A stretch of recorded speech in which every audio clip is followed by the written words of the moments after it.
যে মিথ্যা প্রলোভন দেওয়া হয়েছিল সাম্প্রদায়িকতার নামে, সেই আজ আমরা ধীরে ধীরে ভাঙতে পারছি।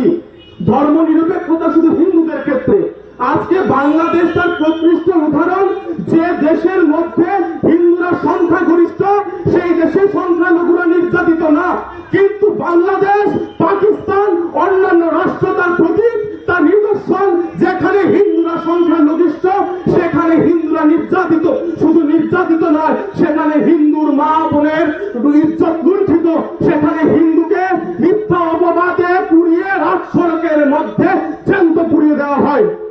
আজকে যারা দুদিন ধরে, কিছুদিন ধরে যারা বলছেন ভারতবর্ষ কেন হিন্দু রাষ্ট্র হওয়া প্রয়োজন, আজকে বাংলাদেশের এই ঘটনা তার প্রমাণ। ভারতবর্ষ হিন্দু রাষ্ট্র কেন হওয়া প্রয়োজন। হিন্দুরা কোথায় যাবে? হিন্দুরা আফগানিস্তান যাবে, হিন্দুরা পাকিস্তান যাবে, হিন্দুরা বাংলাদেশ যাবে, কোথায় যাবে? যেখানে যাওয়া হবে ইসলামীয় সাম্প্রদায়িক শক্তি তাদেরকে পুড়িয়ে হত্যা করবে, তাদেরকে ট্রেন ভর্তি করে লাশ পাঠাবে এই দেশে।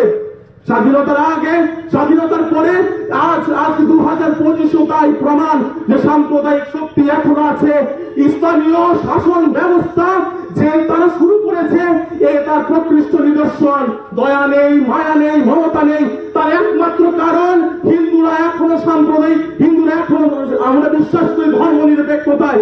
ধর্ম নিরপেক্ষতা বলতে কিছু নেই, কিচ্ছু নেই। যদি থাকে তবে নিজের ধর্মের প্রতি শ্রদ্ধাশীল। হিন্দুর ধারণা কি? হিন্দুর ধারণা, হিন্দু নিজের ধর্মকে শ্রদ্ধা করে, তার সঙ্গে অপর ধর্মকে শ্রদ্ধা করে। কিন্তু বর্তমান পরিস্থিতি তার প্রমাণ যে অন্যরা আমাদের সেই রকম দৃষ্টিতে না।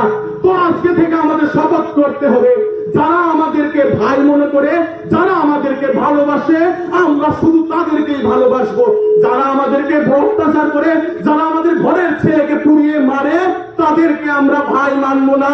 আর আমাদের কাছে যদি কোনো দল এসে সাম্প্রদায়িকতা, এবার দেখবেন কিছু কিছু দল আছে মিছিল বার করবেন ধর্ম নিরপেক্ষ দল। কিসের ধর্ম নিরপেক্ষতার কথা বলছেন? আমি নাম উল্লেখ করে বলতে চাইছি, বামপন্থীরা বলেন কিসের ধর্ম নিরপেক্ষতা। ওনারা এই নতুন শব্দটা নতুন করে অ্যাড করছেন, কারণ ওনারা দেখছেন হিন্দুরা জেগে গেছে, তারা এখন ধর্ম নিরপেক্ষতা শব্দটি ব্যবহার করছেন।